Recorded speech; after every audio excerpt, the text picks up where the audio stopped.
Once upon a time, in a beautiful kingdom, there lived a girl named Adamma. She was a beautiful girl and a good dancer. Adamma was in love with a young man named Obiora. Obiora was a good looking man and a drummer. He and a few young men would drum while Adamma and a few maidens danced to the melodious sounds. Adamma loved Obiora so much that she didn't care about the fact that he was poor, while she was from a respectable family, as her father was the special advisor to the king. One day, Adamma's father, Mazi Ejiofor, saw Adamma and Obiora standing by the side of the road and talking. He got really angry that he chased Obiora away, yelling all sorts of insulting words and warned him never to come close to his daughter. Adamma squeezed her face, showing a frown that she didn't like how her father treated Obiora. But Mazi Ejiofor, who was still angry, called her shameless for stooping so low to give her attention to an ordinary drummer boy like Obiora. He told her that he was on his way to the palace to greet the prince who had returned after 5 years of being away. Mazi Ejiofor demanded that Adamma followed him to the palace to see the prince. Adamma had said no at first, but her father threatened to deal with her if she didn't follow him. So, Adamma followed him unwillingly. He told her to put a smile on her face and greet the royal family properly. When they got to the palace, Adamma did as her father had instructed. With a fake large smile on her face, she greeted the royal family. The prince, who was captivated by her beauty, complimented on how beautiful she was.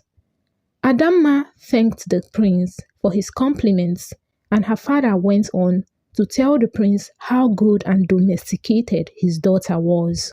Mazi Ejiofor felt satisfied for marketing his daughter, hoping that the prince develops interest in her.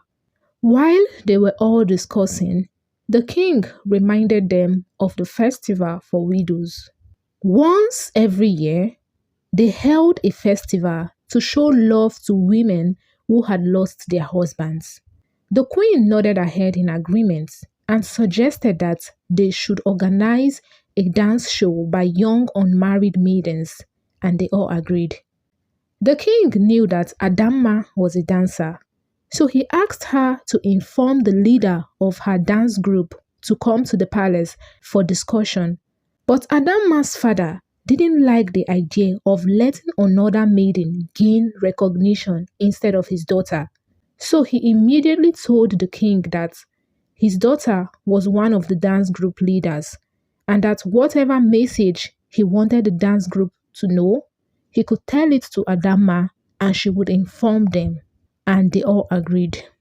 Adamma didn't like how her father was trying so hard to market her to the prince, but she didn't know what to do other than respect him. The day of the festival came. The young unmarried maidens danced, giving their best moves. It was a fun day for the villagers. The following day, after the festival, Mazi Ejiofor insisted that Adamma followed him to the palace. Adamma had tried to give an excuse to avoid going to the palace because she knew that her father was only going to market her to the prince again. But Mazi Ejiofor insisted. When they got to the palace, they saw the prince sitting alone and enjoying the cool morning breeze in front of his hut. Adamma's father told her to go and greet the prince and even try to keep him company. Adamma was uncomfortable with the idea, but she unwillingly obeyed. She got closer to the prince and greeted him respectfully, and the prince responded with a smile.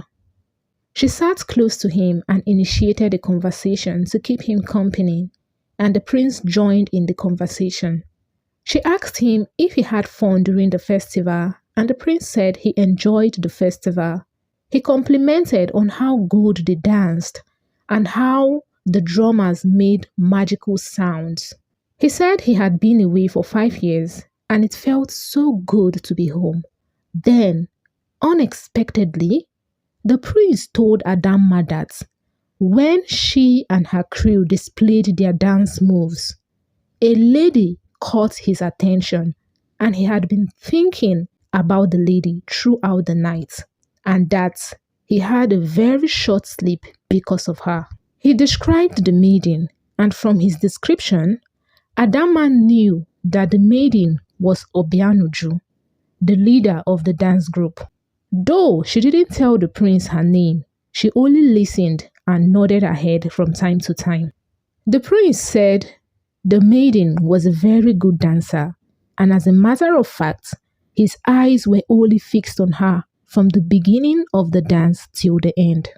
Adamma found herself feeling jealous for reasons she could not explain. It was true that Obianuju was a good dancer. That was why she was the leader, and she was beautiful too. But Adamma never cared about those things because she too was a good dancer. She was beautiful and she was in love with the man who loved her too. She had always been happy and content with her life. But at that moment, she felt so jealous because Obianuju was from a very poor family while Adamma's father was next to the king. And the fact that Obianuju didn't put any effort to gain the prince's attention made her even more jealous. At that moment, she told herself that she would not sit and watch Obianuju become the queen of the kingdom. That if anyone deserved to be queen, it must be her. Later that night, Adamma sat outside with her father and told him what the prince had said. She saw the slight disappointment on her father's face and felt sadness wash over her. Her father only wanted the best for her. Wanting to make him proud, she told him that she will do whatever it took to make the prince marry her. And instantly, a smile appeared on her father's face. That night, she told her father that she wanted to be the new leader of the dance group, and the only way to become the leader was to remove Obianuju from being the leader. They came up with a plan to kidnap Obianuju and put her away from the picture, and they both smiled, feeling a sense of satisfaction with their plan. 1 week later, Obianuju's blind mother was seen crying bitterly.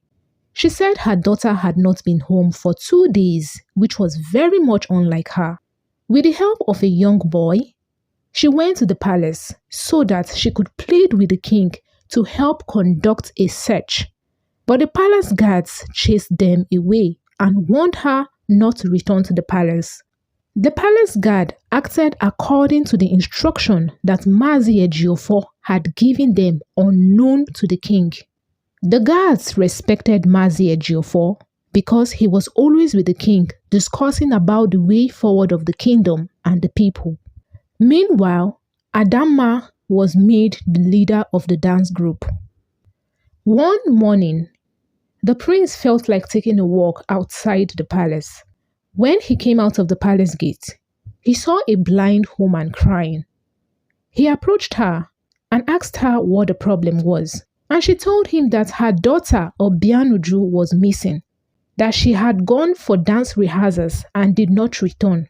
She also told the prince that she had come to the palace a few days back so she could plead with the king to help conduct a search, but the guards sent her away. The prince got so furious about the wickedness the guards had shown to the woman and decided to punish them severely. The woman was allowed into the palace to narrate her story to the king. After listening, the king asked the guards why they didn't allow her in, and they confessed that it was Mazi Ejiofor who had given them the instruction not to let her in. With immediate effect, a search was conducted, and later that evening, they found Obianuju tied to a tree in a thick bush while Adamma flogged her.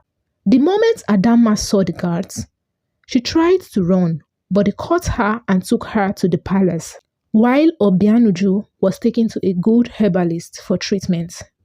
At the palace, Adamma did not hesitate to call out her father as an accomplice because she was scared of facing the shame alone. So, she narrated everything her and her father had planned. The king was totally disappointed at how Mazi Ejiofor allowed himself to be vulnerable to evil. With a heavy heart, he declared a punishment on Adamma and her father, that they should never be seen in important gatherings or events, and they should not also be seen talking to any villager, as they were capable of evil influence, that they would walk alone, eat alone, laugh alone, and grieve alone. This punishment stood that even when Mazi Ejiofor died, no one attended his burial. Adamma buried her father alone, and the day Obianuju got married to the prince, Adamma was alone in her father's house while everyone had fun together.